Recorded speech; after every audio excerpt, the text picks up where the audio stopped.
opportunity. Whatever's happening right here, I don't know. Um, what are you doing? Stop it. Stop. We almost made it through an episode without catastrophe. Yeah.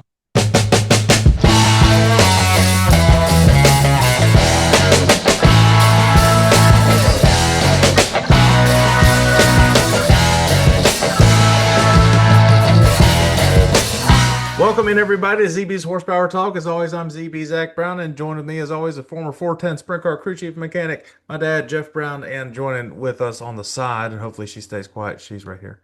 So just hanging out, watching her cartoons. Make sure you guys like, subscribe anywhere you get social media, Spotify exclusive podcast here, and YouTube, and of course, Facebook. Bring it to you every midweek, either Tuesday or Wednesdays. Coming at you right now to, as we always start off with, is NASCAR action. Before we do, we actually have an off-camera segment featuring the one I just showed you and the one that's behind me playing a video game. We were down in Florida, got to visit you guys, did a lot of drinking, watching sports, watching racing, and of course, ending the entire little mini vacation at Epcot. So a lot of fun there to kind of get away from reality for a little bit. Obviously, it's the oldest one's fall break, so that's why we got a chance to do that. Got to watch actually the races in person with each other, and saw a lot of good action this weekend. So that was definitely a lot of fun. Yeah, it was nice having you guys down. Luckily, the rain held off for the most part here and had a good weekend with the kiddos. Got to swim a lot, got to play. Nitro's in the background here wanting to say hi, I think. But Yeah, I feel like he definitely misses the kids, specifically the littlest oh, one. he didn't want any part of her, but he's like, well, now where'd she go? Yeah. Well, like I said, we got to watch a lot of the racing action. We'll obviously watch some of the baseball playoffs that are in the championship series, but obviously for this podcast, got to watch a lot of racing and break it down live in person with each other, kind of previewing what we were going to talk about today. So Las Vegas did not disappoint. Yeah. It was really good race, and it was one that we had on. And we had company over, and usually when we have company, we was kind of like it's kind of in the background, but we actually paid a lot of attention to it. It was really interesting. Larson probably was the fastest car towards the end, led over 100 laps in the race. It came down to well, first of all, he was battling with a lot of people that had two tires. As he was battling that, Denny Hamlin was coming up through the field, and he was just running the hell out of it. Even Larson gave props to Denny running that thing.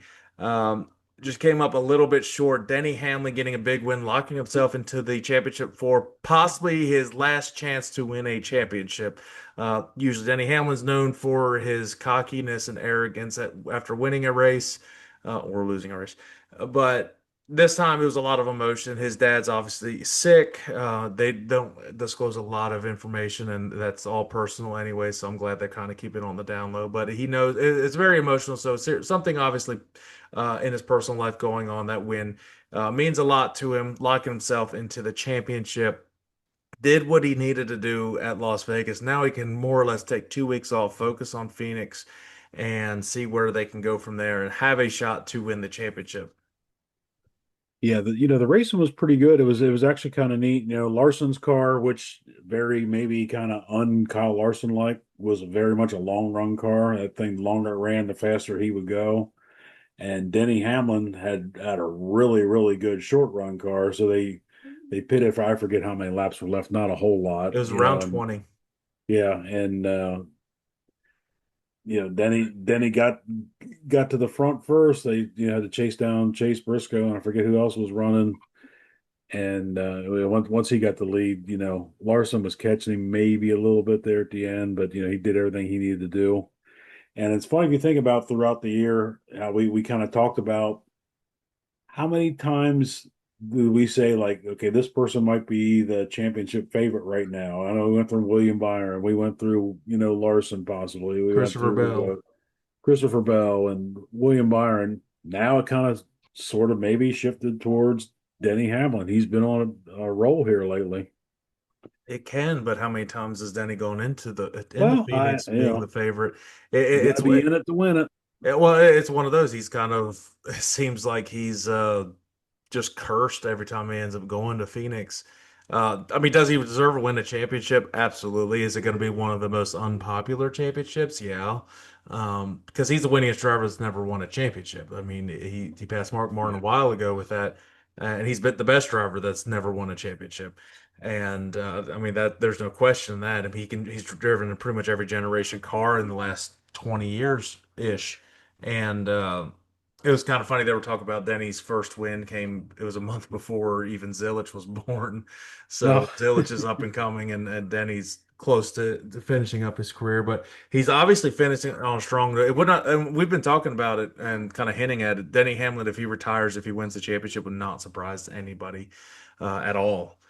So that could be a strong possibility.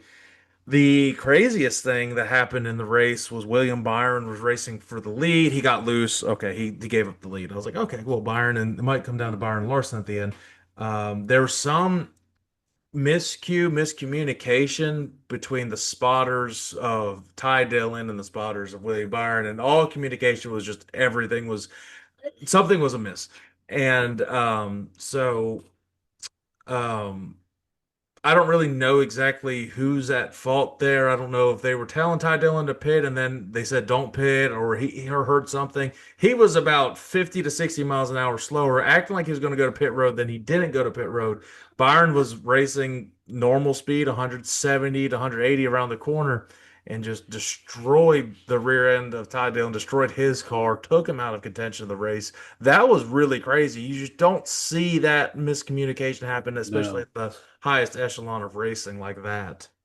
Yeah, I don't know what happened. I don't know if Ty Dillon just couldn't get slowed down to make pit road, or if he thought he was gonna miss it and had to go back around, or I mean, it's hard to say. I don't know if really anybody's at fault so much. Maybe more of the spotters, but like I said, if they thought he was pitting and all of a sudden he didn't, I mean, I still even chalk that up to it. That's just kind of a racing deal. Unfortunately, things happen, and it just happened to be wrong place at the wrong time. If he was a half a second farther behind, it wouldn't have been an issue. It just happened to be just you know perfect storm for William Byron, which uh, pretty much puts him in a must win these next 2 weeks. He's the least of the ones that has to actually win. So that took him out of the top four, and he was running in really good points position right now. So as I that kind of transitions nicely. Obviously, Denny Hamlin locked into the final four. Three spots remain with two races left. Kyle Larson sitting decent in second place. Again, when I mean decent, Talladega is a beast. It's the beast of all beasts. Anything can happen, especially with Kyle Larson's history at these tracks. Lately, he's been racing pretty well at and actually getting decent finishes. If he gets a decent finish at Talladega, he's likely moving on. So, actually, the biggest thing he could really do for himself is get stage points, get first and second solid stage points, can propel him to likely the championship four. Christopher Bell sitting all right, 20 points ahead. Then Chase Briscoe's 15. But again, any of this can shift so quickly at Talladega once we talk about that. William Byron, 15 points back. Chase Elliott, 23, who was having a good run. He had some miscues and some misfortune as well. Joey Logano, 24 points back. And Ryan Blaney, who was knocked out in the race early on. I believe he blew a tire, if I'm not I mistaken. think blew a tire. He hit the Tires wall actually hard. were a decent issue, and it was enough to actually play a factor in that race. Ryan Blaney, the one that would be the least worried, I guess, going to Talladega. But again, Talladega, you could be the best driver at Talladega. That wreck can find you no matter where you're at. Yeah, So the bottom four, specifically Chase, Joey, Ryan, gonna have to get a win to lock in. yeah. If You Lord got two again, shots at doing it. yeah, and again, if Larson has a decent finish, I think he will. I think he'll be fine at Martinsville. They're just traditionally good at Martinsville. That's just how Hendrick does. They're usually going to get a top 10. Yeah, all of them really getting a Right. top 10 at Martinsville. Um, yeah, yeah, Vegas once again. shows that it is capable of being a championship caliber race and event, and it's a city that can host it. I've talked about this before, so possibly down the road, maybe that'd be a venue that they could go to. They sold out in the Cup race. Xfinity race was a little disappointed to have as good of a crowd as I expected. Um, I think that really wraps up Vegas. I don't really have anything more to. Yeah, I mean, the one thing I still like when they do the transition, you starting out in the day, then goes to night. That makes it. I think the races are a little better, even though it's a little harder to stay up for the whole thing sometimes. But it's kind of cool. It throws a little bit of extra strategy on the crew chiefs. You got to build a little bit of adjustability into those cars. You got to The keep up with changing track conditions. It makes it pretty neat. In the Xfinity Series, Connor Zilic is going to be in the championship four. He's 82 points ahead. So let's just face it, he's going to make the championship four Yeah. unless it's just 2 weeks back to back. They just do terrible. And Almirola stole that one away from all the playoff drivers, which I do have a little bit of a problem with the part timers racing in the playoffs like that to take away their stuff. But I mean, I guess you got to beat them anyways. But Yeah. I don't know. There's just part of me that's just like, all right, just let them race. The Xfinity, Yeah, but I mean, is it any different than a guy that's not in the championship countdown winning the race? No. So, yeah. you know, Um, he's hired to win a certain amount of race those races and do his best to win. I mean, it's well, it's you can't fault him for that. looking likely that Junior Motorsport's going to at least have half the field that are in the final four between Justin Allgaier and the Connor Zilic. The other two, they're going to have to win to get in, which they could. Junior Which Motorsports is they good at could. They're good at Talladega. Talladega. Stop it. And so that one's coming up to it's getting close. And the Truck Series also, there's a triple header this weekend. Take a guess who's probably the favorite to win the championship still is Corey Haim, who's won almost every damn race. But it is anybody's race to get into the championship four. No, we don't really dive too much into that. But as you're getting closer, the eighth place is 4 points out. That's Yeah, how that was close it is tight. in the Truck Series. So a lot of good racing there. Talking about Talladega triple header weekend. We've been to this before. This is excitement. You can feel it is a playoff caliber race. It means a lot. If you crash, your season and championship dreams could likely be down the drain because it is hard to have to go into Martinsville and win. It's just that is difficult. And it's difficult going from the biggest track to the smallest track and just that transition. But two of the most historic racetracks coming up, Talladega, obviously one of them. We've been to it. Probably, I'm going to say it's the best tailgating experience out of all the tracks we've been to. Yeah, I think so. It's It, one of the places there's enough room. damn, there's enough Like room. we've been to Daytona and you're packed in like sardines. You Yeah, couldn't set up a grill or nothing. you can, and even Indianapolis, it is big, but Yeah, there's so but many there's people more that well people.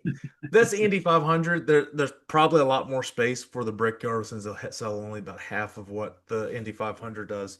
But yeah, just the sheer size of Talladega is just overwhelming, and we've seen Indianapolis too, and that's humongous as well. So seeing all of that, just the tailgate experience, the fan experience, you could tell this is an old school down south yeehaw town, and it is great. It is great racing, and drivers hate it. I mean, let's be honest.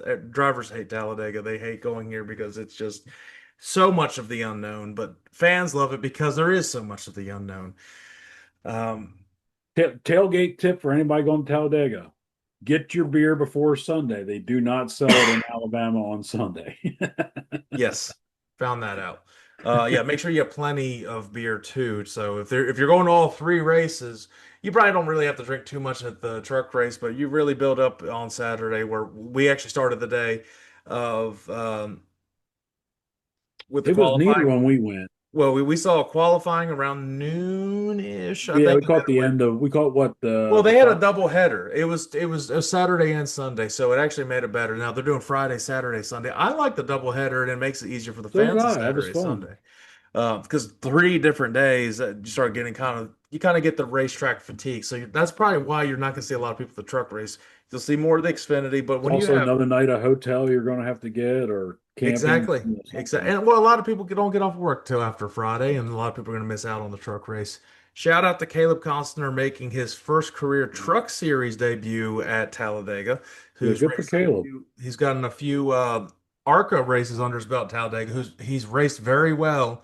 Has had a little bit of bad luck at Talladega with some stuff, but it's Talladega. Anything's but this is where it gives smaller teams a chance to win. And this it says the same for the Cup Series. As we get into it, favorites this week are probably Ryan. I'm pretty sure it's Ryan Blaney's a very big favorite here. As amongst the playoff drivers, Brad Keselowski amongst the non-playoff drivers, who's one of the winningest Talladega drivers that there is. And you can't count out really anybody. You got Ricky Stenhouse, who's really good on restrictor Yeah, or whatever Austin Dillon runs drafting good. tracks. Yep, there's so many good drivers here. Um, this package seems to be getting better on the speedway as it has improved also on the short tracks. I could see a lot of good aggressive racing on this one. Not a lot of fuel conservation. Not likely a lot of fuel conservation in this. There's going to be a lot of bold moves because people got to make stuff happen. Yeah, I now there's a few like the top four that are in pretty good shape in points. I wonder how hard they race. Does Danny Hamlin? I mean, it doesn't matter if he other than just getting the win. Stage points don't help any because then when you get to the next one, it's whoever beats everybody else wins. So points don't matter anymore for him. Does he go for the win? Is he just trying not to crash and get hurt? Well, what I think Larson probably is going to be pretty conservative just to, but like you said though, stage points could be a big thing. You can win a couple stages, could be very good. But I think William Byron, Blaney, Logano, I think they're going to probably be pretty aggressive. They're going to need stage points. They're going to, they're going to want to go for the win as much as they possibly can. And they're all, and Chase Elliott, they're all very good, you know, drafting right? Yeah. yeah, restrictor plate or whatever you want to call it now. Yeah, Speedway I'm racing. curious to see how what the plans are at JGR with Denny Hamlin, what the plan is to help out Christopher Bell and Chase Briscoe, what what they're playing. Denny's drivers aren't in the playoffs, so it makes it easier if he were to help his teammates instead of helping his cars. Because I know he said his priority is his car over any, but it would have been interesting if his cars were still in the running for the championship if he would help them get the win, or he would choose to help his teammates. That would be the interesting thing. Yeah. That I would like. That would have been neat to see. Well, It still for could whatever be. reason, Hendricks don't seem to work well together. I don't know No, why. but they do race well. They just don't Yeah. work well with each other. They've always said that it's really difficult with the Fords. They just do not. They makes it really really loose when the Fords are pushing them. Uh, I mean, obviously they don't line up at all. One of the most aggressive pushers is Brad Keselowski, so he gets on some of the some of the Chevys. They might have a problem getting into turn three and four. You might see Joey Logano have some issues pushing people because some people don't realize how aggressive he can be. Between Joey and Brad, they're the most aggressive pushers here, and Brad's going to want to win. I mean, he wants to get a win big time to end the season on a good note Yeah. because it's been just a just a downfall, just a really big down year, which a lot of expectations were supposed to be had. Um, I think that's really it for previewing on just in general. Talk about NASCAR fantasy. Your streak is over. You finally lost. Yeah, we're back to normal now. Yeah, Finished so last. I lost by 2 points. Won by two. I'm still in the points league. Championship standings are on the screen right now. Talladega, it's weird to try to pick some stuff here. It's almost like how you pick road courses. Uh, for my strategy, I'm saving drivers for that I think are going to make Phoenix, that I need to have in Martinsville. Um, so let's give our NASCAR fantasy lineups going into Talladega. This will be very interesting for anybody following this one. It is not the easiest to pick Talladega winners and fantasy lineups because the crashes are so random here. Yeah. So I'll go ahead and give mine to start off with. So starting off, probably the favorite here. amongst everybody, specifically playoff drivers. He is in very much a must win. He's done it before. He's done it many times before. Ryan Blaney's in my starting lineup. Austin Cindric, I think Penske's cars will work well, specifically those two. Brad Keselowski, Ricky Stenhouse, which I picked maybe once the entire year. So Ricky Stenhouse is in there for me. And Chris Buescher, I just think RFK is going to work well together. The Fords will work well. And in my garage, the hometown favorite here is Bubba Wallace. Got to win at Talladega before. He's a good drafting racer. The feature matchups this week are Chase Elliott versus Ryan Blaney. I have Ryan Blaney in this one. Ross Chastain versus Bubba Wallace. I have Bubba. Joey Logano versus Chase Briscoe. I have Joey Logano in this one. And Kyle Larson versus Christopher Bell. It's got to be Christopher Bell. I mean, nobody's going to really think that Larson. And if Larson does, if we're jinxing him on this, so be it. That's what it takes. So go ahead and give your lineup for Talladega. All right. So we're actually pretty close on a lot of this stuff. So my starting five, I I have Austin Cindric. I have William Byron, which I think is going to be very aggressive and a must win. I did put Chase Briscoe in. I had this will be the last time I can use Chase Briscoe. He's just been fast. I need some points, so I put him in. I do not think he's going to make it to the final four. So I'm going to use my last shot with Chase Briscoe in this one. I have Ryan Blaney, which is another one that's got to have a good run. Bubba Wallace, like you said, he runs good here. And in my garage, I do have Brad Keselowski. Feature matchups, I have Blaney over Chase Elliott, Bubba Wallace over Ross Chastain. I picked Chase Briscoe over Joey Logano. And yeah, I'm not picking Larson. So I got Christopher Bell over Larson. Hot picks Ryan Blaney in this race. William Byron's a hot pick. It says avoid Joey Logano, but I think they don't really take in consideration that it's a he's crashed. Yeah, that's He's just fast. computer The AI. Fords are always it seems like the Fords are going to qualify in the top 10, all of them, or as much as they can. They're all going to qualify really well, and just seems like they just can't finish these races. Can they finish this time? That remains to be seen. Avoid Tyler Reddick. He's won Talladega. He's won this race before. I don't Yeah. really understand what their logic is there. And the sleeper, I don't really know how much of a sleeper it is because he's the winningest active driver at the drafting tracks, but Brad Keselowski is a sleeper according to DraftKings. Yeah.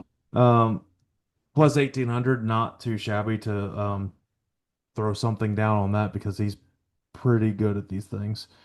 Um, Now, the pick to win at Talladega, it's hard to pick a driver at Talladega. Any small team could win. You could see Cody Ware randomly. He's not going to win, but you could see him potentially. Todd Gilliland, he could win. I mean, you see Allmendinger, you see McDowell, all these drivers you could see winning. I'm not going with a Cinderella story now. This is where it really matters. The teams that are in contention for the championship have to make the right adjustments. They have to do things right. They got to execute properly. I don't think a team can execute any better than this team. They have to get a win. Don't rely on Martinsville to get into the championship four. He's done it before to lock himself into Phoenix. Ryan Blaney to win at Talladega. I agree with that completely. I picked Ryan Blaney, and Mom's got a similar strategy. She's got William Byron for the race winner this week. I can only use Byron once, so it's likely going to be Martinsville, the 24 at Martinsville The, one. the 24 car at Martinsville is kind of hard to go against that. Yeah, and I only got one more, and I've got one more for Larson, so there's a strategy to that one too. I'm not going to say it out loud because don't want to jinx anything. Um, let's recap NHRA as they come into their final two races of the season. They just finished up at Texas. They'll go to Vegas to finish up at Pomona. The championships are pretty much, I mean, that's not mathematically over, but at least three of the top series are, Surprisingly, the motorcycle one might be the closest of them all this year. and it's likely going to be Richard Gatson. A very Yeah, like Gage Herrera did this to himself. He read lit yep, and he's done that so many times, beat himself so many by times a that it's, thousand. now it's coming back to haunt him. His teammate Richard Gatson's going to likely win the championship there. Doug Coletta is very like, yeah. the Doug Coletta likely going to win back-to-back championships, who never won a championship before, but now he looks like he's going to be a two-timer. Austin Brock's going to go back-to-back because that's not shocking at all. Yeah. That is just insane how good he's been. And Dallas Glenn and Greg Anderson, that's who it's coming down to once again. Greg Anderson has gotten to the final race of the season last year and come out on top. Yeah, well, And Dallas it's Glenn points and makes a sure. half the last race, so it makes a big difference. Yeah, so can anything can happen, but Greg Anderson's got to start making it work now here at Las Vegas, but it's not mathematically out for really anybody. Top fuel, very likely, unless something really bad happens or really lucky happens for the rest of the field. Coletta and Proc, very likely your top fuel champions this year. Not shocking at all. More shocked with Coletta just because if he is a first time winner in his entire career, just you're just going just by numbers, he just never got that opportunity. Whatever's happening right here, I don't know. Um, what are you doing? Stop it. Stop. We almost made it through an episode without catastrophe. Yeah, All right. So yeah, NHRA's at Las Vegas. Believe it's this. I think it is this week. We'll have yeah. to check that out. We'll review it next week. Um, Oh, some interesting things. oh yeah. John Force named Josh Hart as the new driver of their Top Fuel dragster because Brittany is retiring, semi-retiring to start a Yeah. family at the end of the season. So good for Josh Hart to get a good ride like that. And they also said that the NHRA on Fox beat the NASCAR Cup race on which was on USA as far as TV ratings. I find it a little hard to believe because at no point did we know when it was on and what time the NHRA because we would have had that on. Yeah, but the only way I could see that that was But it is was on network TV. that's why, and nobody knows what USA channel it's on, all that stuff. It's just the NASCAR. Not a, don't give me another rant on NASCAR's all that stuff. Um, in dirt racing, High Limit has put on some really incredible racing at Lakeside. They're actually racing as we're recording it tonight. Um, At Lucas with Oil Brett Speedway. Marks getting a win, Brett Sweet getting a win, but Brian Timms is looking great. And I saw a quote from somebody, and I'm gonna paraphrase it a little bit. It was with Double D, Danny Dietrich, and they're interviewing him, and they're like, uh, "Yeah, and what do you think about this cheater Ryan T Timms?" And they're joking, and he's like, "Yeah, he's got an illegal right foot." So a lot of praise, already making a bunch of noise in the sprint car world, especially with Danny Dietrich, who's done it for such a long time, and he's already recognizing how good Ryan Timms is, which is not really hard to recognize that because he's won biggest races of the year already. And his, I mean, the biggest races in sprint car racing already, and he's only 19. So, Yeah. but it's not just like one of those drivers who just won those big races and now he just disappears. He's consistently racing well, winning races everywhere throughout the country, just tracks that no one's ever heard of. He goes there, wins. The champion at Houston Speedway, incredible. I mean, he's doing all this stuff. He's 19, and it's just Big tracks, little tracks, it don't matter. they're just and again it's him, but you got to give credit to that team, Oh, and I think it it is takes a because whole team. it's such a small team that they work so well together. It is like a family, and it really Yeah. is, and it helps people race better. And as we're finishing up, somebody's bored out of their mind with all this, so she wants to get back in the picture. Okay, and once again, we're gonna climb again, probably. Yep, wouldn't be an episode without her climbing on me.